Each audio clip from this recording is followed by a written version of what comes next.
सहनाववतु सहनो भुनक्तु सह वीर्यं करवावहै तेजस्विनावधीतमस्तु मा विद्विषावहै।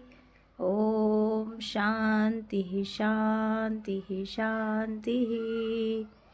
शंकरं शंकराचार्यं केशवं बादरायणं सूत्रभाष्ये कृतो वन्दे भगवन्तो पुनः पुनः। ईश्वरो गुरुरात्मेति मूर्तिभेदविभागिने व्योमवद्व्याप्तदेहाय दक्षिणामूर्तये नमः। सदाशिवसमारम्भां शङ्कराचार्यमध्यमाम् अस्मदाचार्यपर्यन्तां वन्दे गुरुपरम्परां वन्दे गुरुपरम्परां। बोलिए सच्चिदानंद भगवान की जय। श्री सद्गुरुदेव भगवान की जय। कल हमने एक श्लोक ब्रह्मवैवर्त पुराण का आप सबके मध्य शेयर किया था कि अवश्यमेव भोक्तव्यम कृतं कर्म शुभाशुभम ना भुक्तम क्षीयते कर्म कल्पकोटि शतैरपि। यानी कि जैसा हम कर्म करते हैं उसका भोग हमें भोगना ही पड़ता है, और जब तक भोगेंगे नहीं उससे छुटकारा मिलने वाला नहीं है, चाहे करोड़ों कल्प बीत जाए। इसी कर्म पर श्रीमद् भगवद गीता का एक अध्याय है, तीसरा अध्याय है कर्मयोग। उसमें तो साधकों की बात है, जो साधक हैं, जो गुरुदेव भगवान की शरण में रहते हैं, उनके लिए तो कृपा प्रसाद है गुरुदेव भगवान का। श्रीमद् भगवद गीता सभी के लिए है। उसमें कर्म का कैसा भगवान कृष्ण ने समझाया है अर्जुन को, कुछ श्लोक आप सभी से साझा करूंगी।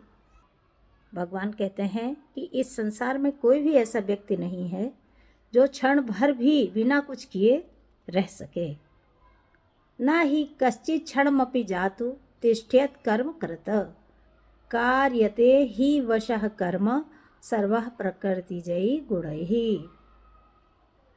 भगवान कहते हैं कि निसंदेह कोई भी मनुष्य किसी भी काल में क्षण मात्र भी बिना कर्म किए नहीं रहता, क्योंकि सारा मनुष्य समुदाय प्रकृति जनित गुणों द्वारा परवश हुआ कर्म करने के लिए बाध्य किया जाता है। यानी प्रकृति ने ही हम लोग को इतने सारे काम दे दिए हैं कि उनको हम परवश होकर करते ही जाते हैं।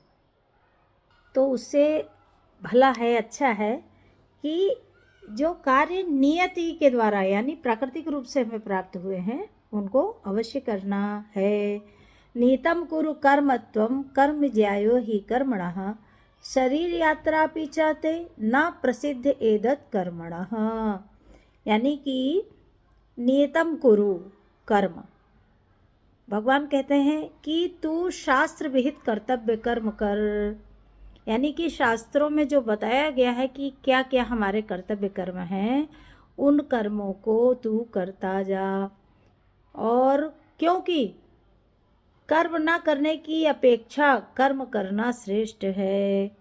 यानी कि गीता जी भी कहती हैं कि कर्म करना चाहिए, अकर्मण्य नहीं होना चाहिए, तथा कर्म न करने से तेरा शरीर निर्वाह भी सिद्ध नहीं होगा। शरीर यात्रा पिचाते ना प्रसिद्ध एदत कर्मणः। यानी कि यदि कर्म नहीं करेंगे तो हमारा जो शरीर का निर्वाह है वो कैसे होगा। जैसे कि प्रातःकाल उठना, फ्रेश होना, नहाना धोना, पूजा करना, भोजन करना, निद्रा करना, मल मूत्र का त्याग करना, ये सब शरीर के निर्वाह के लिए ही तो कर्म है, इसलिए इसको तो करना ही है। और जो शास्त्रों में बताया गया है कि हमें क्या विधि है, क्या निषेध है, कौन सा कार्य हमारे लिए आवश्यक है वो करना है, और जो शास्त्रों ने निषेध किया है जिन कार्यों को उसे हमें नहीं करना है। जैसे कि किसी का धन नहीं चुराना है, चोरी नहीं करना है और परोपकार ही करना है, किसी की निंदा चुगली नहीं करना है। तो इसलिए जिन कार्यों का निषेध शास्त्र करते हैं उनको अपने जीवन से हमेशा दूर रखना है और जो नियत कर्म है उसे हमें करते ही जाना है। गीता जी कहती हैं कि जिस कर्म को हम यज्ञ की भांति पवित्र बना लेंगे उस कर्म को करने से हमें कोई नुकसान नहीं होगा। और क्या होगा, हम जो है कर्म से बंधेंगे भी नहीं, क्योंकि अभी कहा गया ना कि जो भी कर्म करेंगे उसका फल भोगना पड़ेगा। लेकिन गीता जी कहती हैं कि जो कर्म यज्ञ के निमित्त किए जाते हैं, यानी भगवान को समर्पित करके किए जाते हैं, तो वो अच्छा हो या बुरा हो उसका आपको भोग नहीं भोगना पड़ता है, क्योंकि आपने पूरी तरीके से भगवान को सब समर्पित कर दिया है। अब कोई भी कार्य यज्ञ कैसे बने, जैसे हमने अपने रसोई घर में भोजन बनाया है ना, तो भोजन बना तो उसमें पहली रोटी गाय की, लास्ट रोटी कुत्ते की, और भोजन बने तो भगवान का भोग लगे, बिना भोग के भोजन नहीं करना चाहिए। तो ये एक हमारा कर्म जो है यज्ञ से प्रेरित हो गया। और गीता जी कहती हैं कि यज्ञ शिष्टाशिनः संतो मुच्यन्ते सर्व किल विषयी भुंजते त्वघम पापा ये पचन्ते आत्म कारणात्। यज्ञ से बचे हुए अन्न को खाने वाले श्रेष्ठ पुरुष सब पापों से मुक्त हो जाते हैं। यानी हमने भगवान का भोग लगाया तो वो तो प्रसाद हो गया, और प्रसाद होकर हमारे जीवन को, हमारे मन को, हमारे शरीर को पुष्ट बनाता है, और यज्ञ भी हो गया। और ऐसे अन्न को खाने से हम पापों से भी मुक्त हो जाते हैं। और भगवान तो कहते हैं कि जो पापी लोग अपना शरीर पोषण करने के लिए ही अन्न पकाते हैं वे पाप को खाते हैं। भगवान ये कह रहे हैं कि जिसने भोजन बनाया बिना किसी का हिस्सा लगाए, बिना अतिथि को खिलाए, बिना जैसे गाय को खिलाना है, चिड़ियों को खिलाना है, कुत्ते को खिलाना है, और परिवार में सबको खिलाना है, और जब हम ऐसा कार्य करते हैं तो हमें पूर्ण लाभ होता है, पाप से मुक्त हो जाते हैं। और जो ऐसा नहीं करता है तो वो पाप को ही खाता है। भुंजते भुंजते ते त्वघम पापा, वो पाप को ही खाता है, ऐसा गीता जी कहती हैं।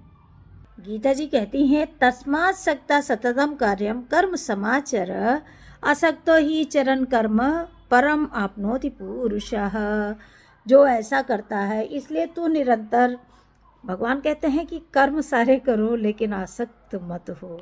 लेकिन ये मन ऐसा बावरा है कि वो आसक्त हो जाता है, तो उससे छूटने के लिए क्या करना है, सत्कर्म करना है, भगवान के नाम का मनन करना है, भगवान की सेवा करनी है, गुरुदेव के चरणों में रहना है, और आसक्ति से रहित होकर सदैव कर्तव्य कर्म करना है। और जब ऐसा होता है तो आसक्ति से रहित होकर कर्म करता हुआ मनुष्य परमात्मा को प्राप्त हो जाता है। यानी इस जो देह को प्राप्त करने का परम लक्ष्य है वो आसक्ति रहित कर्म करते जाओ, भगवान का भजन करते जाओ, तो हमें सद्गति प्राप्त हो जाएगी। यानी हम परमात्मा को प्राप्त हो जाएंगे और पुनरागमन से बच जाएंगे, बार बार जन्म नहीं लेना पड़ेगा, पुनरपि जननम वाली प्रक्रिया से हम छूट जाएंगे।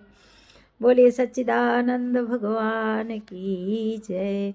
ओम पूर्णमदः पूर्णमिदं पूर्णात् पूर्णमुदच्यते पूर्णस्य पूर्णमादाय पूर्णमेवावशिष्यते। ओम शांति शांति शांति। हरि ओम श्री गुरुभ्यो नमः। हरि ओम तत्सत। हरि ओम तत्सत। हरि ओम तत्सत।